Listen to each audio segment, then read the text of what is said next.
આ ફરિયાદમાં પણ મારું જૂનાગઢ પોલીસને પણ કહેવું છે કે જ્યારે સંજુ સોલંકી પીડિતે જે ફરિયાદ લખાવેલ હતી તે ફરિયાદ હાલમાં ફરિયાદ નથી. ફરિયાદની અંદર ગણેશ જાડેજાના પિતાશ્રી પૂર્વ ધારાસભ્ય તેમનું પણ નામ છે. ધારની પણ લૂંટની પણ ફરિયાદ છે. એમાં પિસ્તોલોનું વર્ણન કેના હાથમાં હતું તે સ્પષ્ટ શબ્દમાં લખેલ હતું. કેને વિડીયો શૂટિંગ ઉતાર્યું તે પણ સ્પષ્ટ શબ્દમાં વ્યક્તિનું ચહેરાની ઓળખાણ આપવામાં આવેલ હતી સંજુ દ્વારા.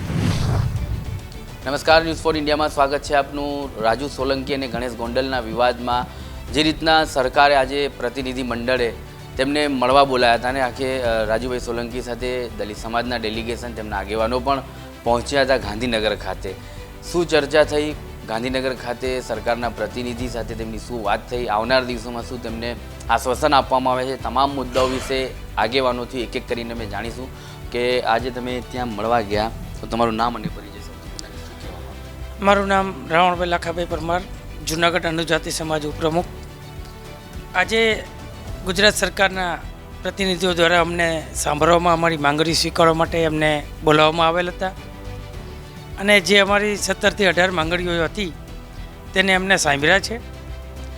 અમારું ગોંડલ ગણેશ વિષય ઉપર વધારે ફોકસ હતું કેમ કે ગોંડલ ગણેશ છે તે ધારાસભ્યનો દીકરો છે એટલે કાયદો એના હાથમાં લઈ અને ગમે ત્યાં અપરાધને ઘટનાનો અંજામ આપે છે. બનાવ અમારા જૂનાગઢ શહેરનો છે. સંજુ સોલંકીનું દિન દહાડા જૂનાગઢ સિટીની અંદરથી અપહરણ કરવામાં આવ્યું. એને ગોંડલ મુકામે અહીંયાથી લઈ ગયા. એક જગ્યાની અંદર એકને નગ્ન અવસ્થા કરી અને જાહેરની લોકોની હાજરીમાં મારવામાં આવ્યો, માફી મંગાવવામાં આવી. 15 થી 20 પિસ્તોલો એના માથા ઉપર રાખી અને એને માફી મંગાવી. એના હાથમાં ડૉક્ટર બાબા સાહેબ આંબેડકરનું સ્ટેચ્યુ ચિતરેલું હતું.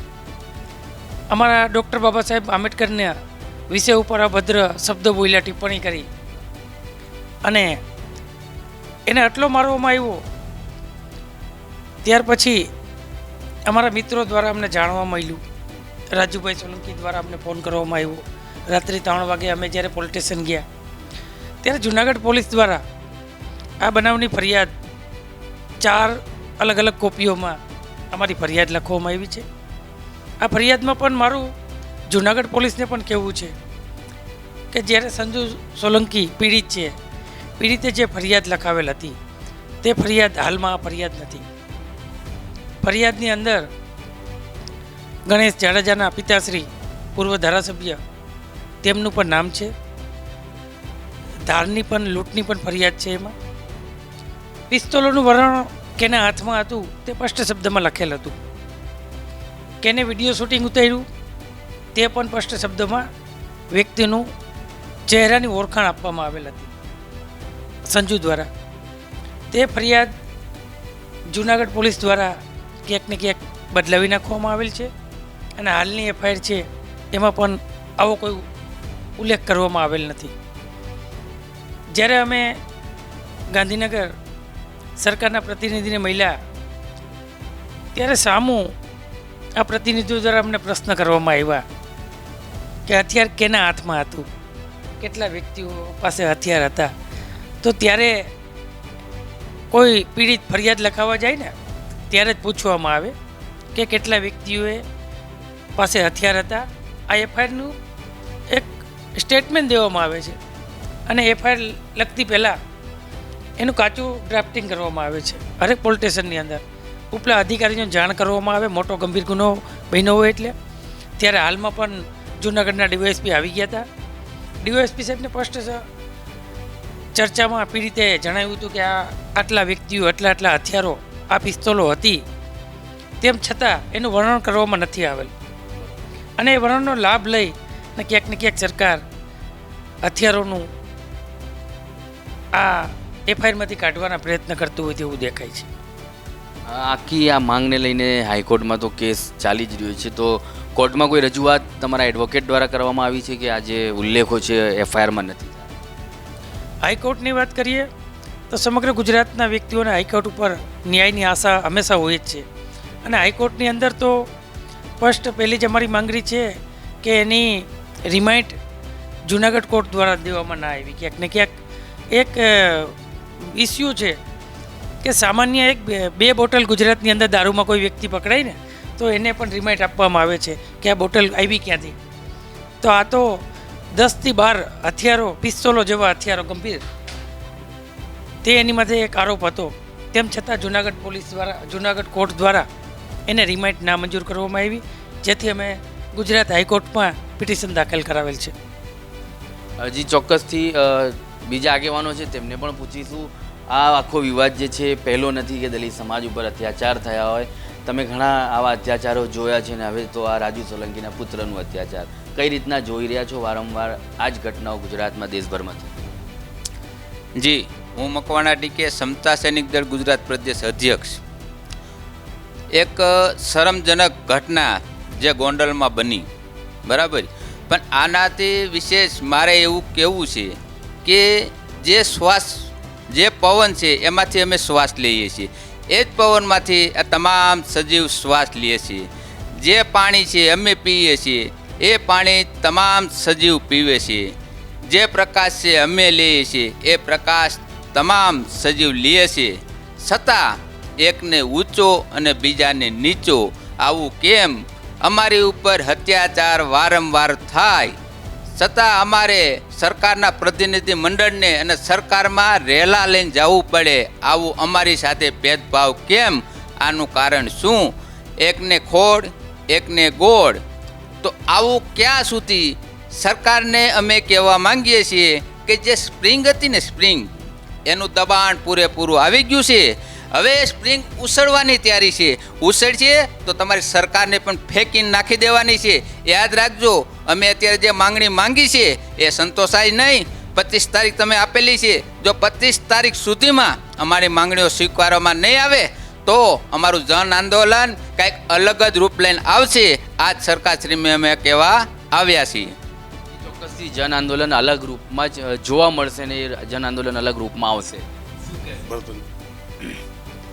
ભરત મકવાણા, ભારતીય પત્રકાર સંઘ, રાજકોટ જિલ્લા ઉપાધ્યક્ષ.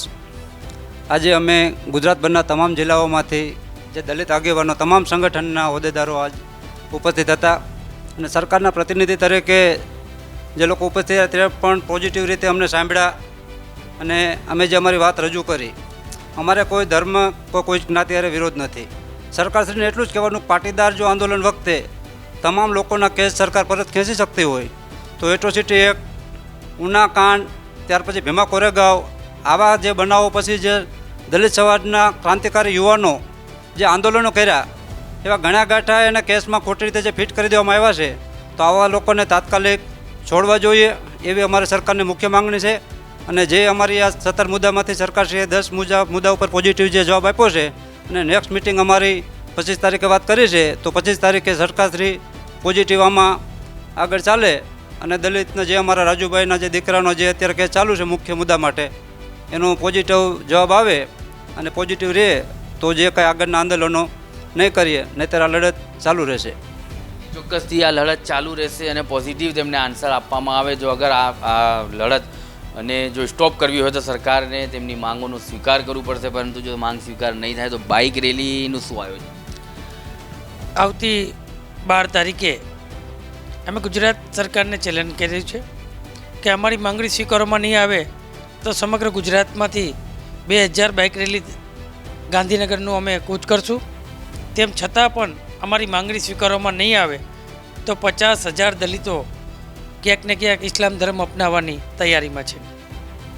જી, ચોક્કસથી જો તેમની માંગો સ્વીકારવામાં નહીં આવે તો બાઇક રેલી સાથે તે લોકો જૂનાગઢથી ગાંધીનગર સુધી આવવાના છે. સરકારના દ્વારે તે લોકો પોતાની વાત રજૂ કરવાના છે. સીએમ આવાસે પહોંચવાના છે અને ઓછામાં ઓછા 5 લાખ જે દલિત સમાજના આગેવાનો છે, યુવાઓ છે, તે ઇસ્લામ ધર્મ અંગીકાર કરવાની ચીમકી આપી રહ્યા છે. પરંતુ ક્યાંક ને ક્યાંક તેમની માંગ સ્વીકારવામાં આવે તો તે આખું આંદોલન અહીંયા જ જે સ્ટોપ થઈ જશે અને તેને બીજી રીતે હવે એંગલથી જોવામાં આવશે કે આવનાર દિવસોમાં દલિત સમાજના યુવાઓ હોય કે દલિત સમાજના આગેવાનો હોય તેમના ઉપર આવી રીતના અત્યાચાર કરવામાં ના આવે અને આ દેશ છે, હું ફરીથી કહીશ કે આ ગંગાજમની તહેજીબની એક મિસાલ છે, દેશભરમાં વખાણાઈ રહ્યું છે કે આપણે જે રીતના આજે આ દેશની એકતા છે. આમ તો વિશ્વગુરુ બનાવવાના સપના જોઈ રહ્યા છે, પરંતુ વિશ્વગુરુ ત્યારે જ બનશે જ્યારે તમામ સમાજ, ધર્મ અને જાતિના લોકોને એક સાથે આપણે લઈને ચાલીશું. તો આ દેશને વિશ્વગુરુ બનવાથી કોઈ નહીં રોકી શકે તેવું અહીંના જે દલિત આગેવાનો છે તેમનું માનવું છે ને તેમનું કહેવું છે. હવે આવનાર દિવસોમાં સરકારને અને બીજા જેટલા પણ અસામાજિક તત્વો છે જે આવી રીતના અત્યાચાર આદિવાસી, દલિત અને લઘુમતી મુસ્લિમ સમાજ ઉપર કરી રહ્યા છે તે ક્યાંક ને ક્યાંક સરકારને રોકવા જોઈએ તેવી તેમની માંગ સાથે તે લોકો નીકળ્યા છે.